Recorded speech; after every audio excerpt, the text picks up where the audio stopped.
En medio del ruido hay un camino hacia la paz. Bienvenidos a Camino de Luz, un espacio donde la psicología y la espiritualidad se encuentran. Bienvenidos a este nuevo episodio de Remedios de Cuerpo y Alma. Estoy muy contenta, estoy muy ilusionada por estar aquí para poder desmenuzar este tema que ha sido objeto de estudio desde la existencia de los primeros seres humanos en esta tierra, y es el tema del alma. Vamos a explorarlo desde la parte filosófica, en unión con teología, y después qué dice la psicología, qué dice la ciencia, y si existe esta unión entre el cuerpo y el alma. ¿Hay un punto donde podemos encontrarlo en el cuerpo? Acompáñame porque va a estar súper interesante.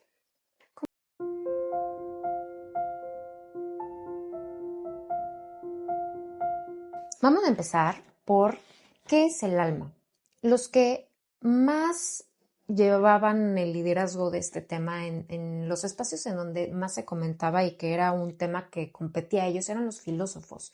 Ellos empiezan a hacer este debate, empiezan a querer darle explicación, empiezan a tener diferentes ideas, las exponen y las rebotan entre ellos. Por ejemplo, Aristóteles hablaba mucho del alma y él decía que era la forma que daba movimiento a la materia. Hablaba de los 3 tipos de alma y nosotros como seres humanos pues tenemos el alma racional, ¿no? Entonces ahí Aristóteles pues defendía mucho esta cuestión de lo que anima al cuerpo, lo que da vida. Por otro lado, Platón él hablaba de formas que superaban lo material, que iban más allá de lo que percibían nuestros sentidos, que iban por encima de lo que se veía a simple vista, algo más allá de la realidad. Después a la par, también, o sea, como en diferentes bloquecitos, pero metidos dentro de un mismo círculo, vamos a poner diferentes bolitas, están las aportaciones de Santo Tomás de Aquino, de San Agustín, que se les puede considerar como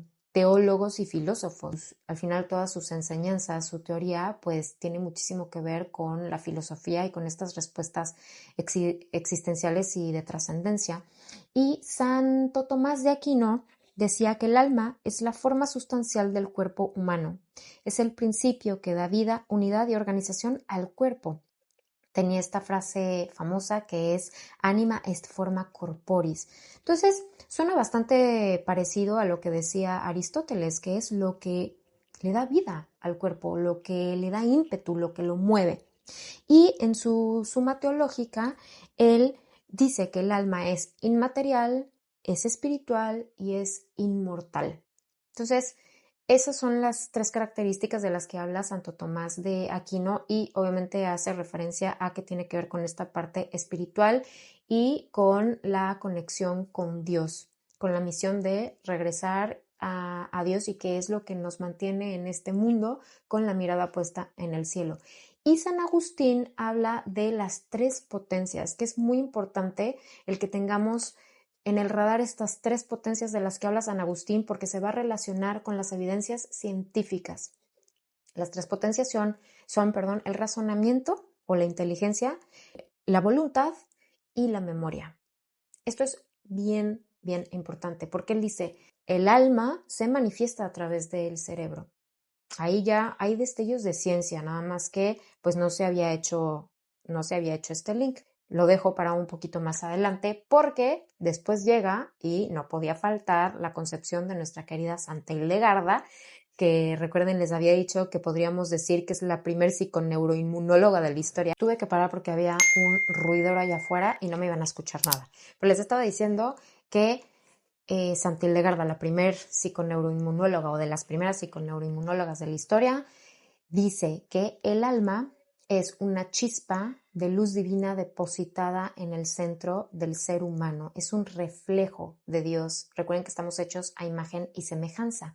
Y ella menciona en su libro Sibias, que es un libro precioso, de verdad te lleva a un viaje de introspección y te lleva a indagar y dialogar con el alma y en relación a Dios con sus visiones, bueno, espectacular. Y de ahí obtuve este pedacito que dice, el alma es como el viento que sopla por el cuerpo, como el fuego que da luz a la carne, y esta alma es imagen de Dios llevada por su sabiduría y formada por su amor.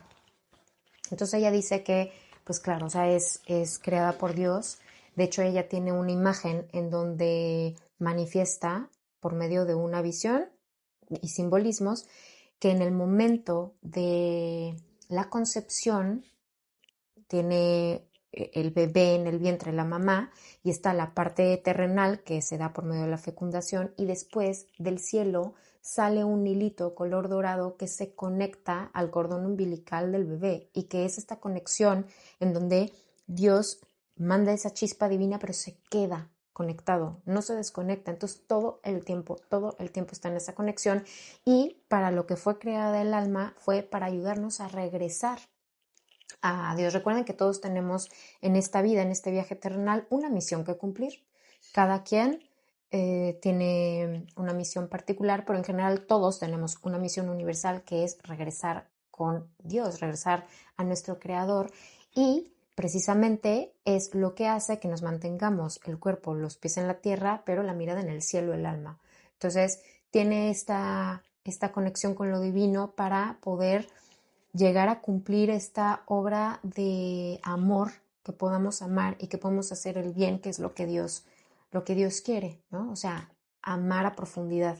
Entonces, es esta conexión que nos ayuda a transitar con, con los pies bien firmes y con ese ímpetu y con esa templanza. Y Santa Hildegarda describe el alma, que también lo obtuvo en una visión con estos simbolismos, lo describe como una ciudad, como si tuviéramos una ciudad en el interior que tiene torres, murallas, casas, palacios, y que dentro de ella actúan 30 fuerzas divinas y 5 directoras que realizan su trabajo sin cesar. Estas fuerzas son las virtudes.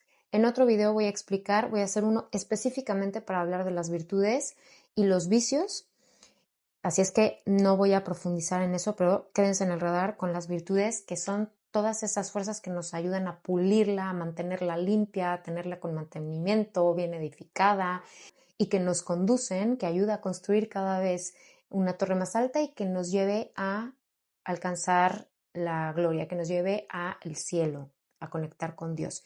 Y por el otro lado, que justo menciona la palabra, están los vicios, que son los antagonistas de estas virtudes y que en lugar de ayudarnos a fortificar esta ciudad, más bien son como los rateros que entran y empiezan a saquear y empiezan a ensuciar y empiezan a invadir y entonces la mantienen toda sucia y la mantienen desordenada y bueno, pues se podrán imaginar qué es lo que pasa con ese caos, ¿verdad? Pues empieza a haber un desorden importantísimo y enfermamos. Entonces, ahí empieza a haber ya esta relación de las virtudes que mantienen, le dan mantenimiento, la mantienen ordenada y en cambio los vicios pues hacen que el alma enferme. Y dentro de esta ciudad, en el palacio más bonito, más espectacular, reside la fuerza más potente y sanadora y la que no tiene comparación porque es la creadora, que es la Santísima Trinidad. Reside en el centro de ese palacio.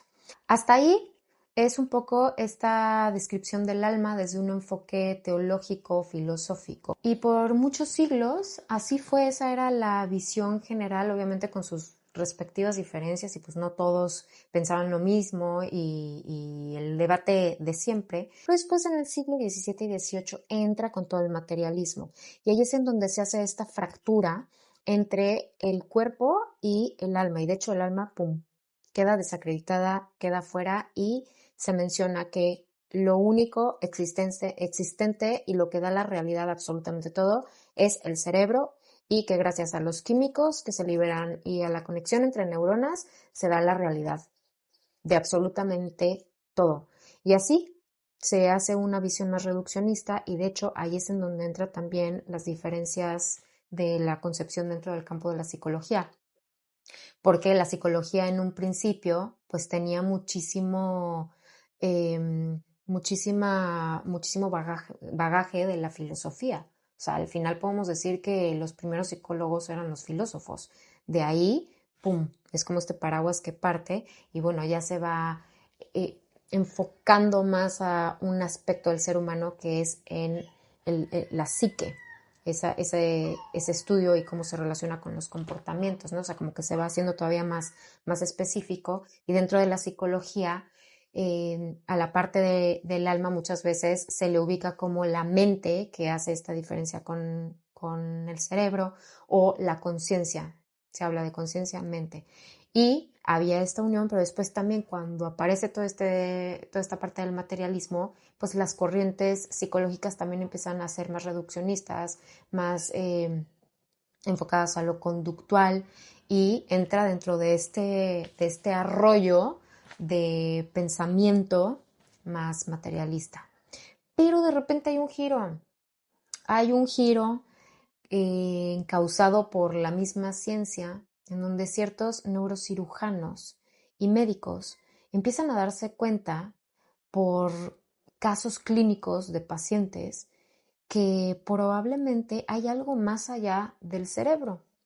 Y podemos separar estos hallazgos en 4 bloques principales, que son las experiencias cercanas a la muerte, los pacientes con lucidez terminal, los pacientes con hidrocefalia, que hicieron estudios de pacientes con inteligencia y esta característica hidrocefálica, esta enfermedad. Y por último, el campo de la física cuántica. Entonces, en esos 4 bloques empiezan a ver estos hallazgos que conducen a la idea de que podría existir el alma. Y hoy voy a hablar únicamente de un ejemplo de experiencias cercanas a la muerte o explicar un poquito esta relación. Voy a hacer otro episodio que hable de estos 4 porque me parece interesantísimo y creo que sí, necesitamos ese espacio para hablar únicamente de estos hallazgos científicos con respecto al alma, porque por lo menos para mí, siempre que hay esta unión entre la ciencia y lo espiritual, pues me da este boost porque soy muy racional. Entonces intento encontrarla y hoy sé que no voy a encontrar todas las respuestas desde la ciencia por las características de la ciencia y por las características de las leyes naturales de esta vida, que hay un límite, ¿verdad? Y porque sería yo una soberbia al pensar que voy a poder entender todo como si fuera Dios, y eso nunca va a pasar porque vamos a estar a kilómetros y kilómetros y kilómetros luz de entenderlo todo, porque solamente Dios puede hacerlo. Pero bueno, a mí me ayuda mucho encontrar estas uniones y que digo, es que no está para nada separado y aparte se complementan. Entonces, en estudios de experiencias cercanas a la muerte, para que una persona esté considerada como muerta, que ya tuvo fin en su vida, quiere decir que tiene muerte clínica, y esto es que las funciones del cerebro ya pierden todos sus elementos y sus cualidades básicas, y el encefalograma, que es el que describe la actividad del cerebro, está en horizontal, ya no tiene actividad. Cuando sucede esto, se empieza un proceso de resucitación. Y aquí hubo pacientes que después de este proceso de resucitación narran cómo podían ver, sentir, escuchar, pensar, moverse y recordar. ¿Se acuerdan que les había dicho de las 3 potencias del alma que mencionaba San Agustín? Que es inteligencia, entendimiento, raciocinio, memoria y voluntad. Pues es lo que se ve reflejado aquí. Una persona para moverse necesita tener voluntad. Una persona que recuerda, pues necesita tener la memoria. Y una persona que puede pensar necesita tener el raciocinio. Pero con una muerte cerebral en donde ya está comprobado que el cerebro ya no está funcionando, o sea, que ya no hay conexiones neuronales activas, no hay respuesta. Entonces ahí es donde empezaron a decir, creo que estas cualidades no le competen al cerebro, sino que hay algo por encima del cerebro que está enviando información y es el cerebro el que expresa. Creo que lo mencioné hace ratito, ¿no? O sea, que el cerebro es más bien esta red, esta señal en donde llega la información, y gracias a la traducción del cerebro tú lo puedes expresar, pero que sin esa parte del cerebro no quiere decir que no estés pensando o que no exista esta parte de conciencia, sino que no hay esa expresión. Que también hay muchos estudios en donde se hace relación con pacientes que tienen Alzheimer y que se daban cuenta de que entendían y que podían tener un proceso de raciocinio, escuchar, ver, recordar, ¿no? Pero no se podía expresar por la condición del deterioro del cerebro. Es interesantísimo. Les prometo que voy a hacer un episodio que hable precisamente de esto, porque si no aquí los voy a tener horas. Pero, ¿y si somos cuerpo y alma? Entonces, tiene que haber una unión entre ambos. Y efectivamente, lo que dice Santa Hildegarda es que la unión entre el cuerpo y el alma está en el sistema nervioso autónomo o vegetativo, que es el encargado de realizar funciones básicas como la respiración, los latidos del corazón, todos estos movimientos involuntarios que tienen que ver con procesos digestivos. Al final es este director de tráfico de las funciones más básicas e involuntarias de nuestro sistema. Entonces, ella dice que ahí se da y que se relaciona con el resto del organismo por la columna vertebral y que de ahí pues se conecta con todos los órganos. Y recuerden que dentro de esa ciudad del alma se encuentran todas las virtudes y que están sus antagonistas, los vicios. Entonces, sí, el alma tiene esta conexión con el sistema nervioso. Entonces, ¿qué relación podrán tener los vicios, las virtudes con los órganos y con las enfermedades? Pues creo que por hoy es suficiente porque es mucha información. De hecho, yo decía, ¿cómo lo voy a hacer? ¿Cómo lo voy a hacer para poder transmitir todo esto que yo estoy investigando y que me encanta y que creo que es profundísimo en tan poco tiempo de forma ordenada? Pero bueno, creo que por hoy es la información que necesitamos y ya en episodios posteriores vamos desglosando cada aspecto. En el siguiente episodio vamos a adentrarnos en las virtudes y los vicios, en esos 35 protagonistas que son estas fuerzas sanadoras y los vicios que nos enferman, los antagonistas, para después hacer esta relación con las vértebras, los órganos y las enfermedades. Va a estar interesantísimo. Recuerda que si te gusta esta información, si resuena contigo, si la consideras útil, suscríbete para que puedas acompañarme en este caminito y sigamos indagando en más temas que nos lleven a cultivar más paz interior en nuestras vidas. Y también compartirlo si crees que le puede servir a alguien que necesite escuchar esta información en este momento. Les agradezco muchísimo. Gracias por estar aquí y nos vemos en el siguiente episodio, ya sea que me quieras ver el domingo en Cartas de Luz o el siguiente miércoles en Remedios de Cuerpo y Alma.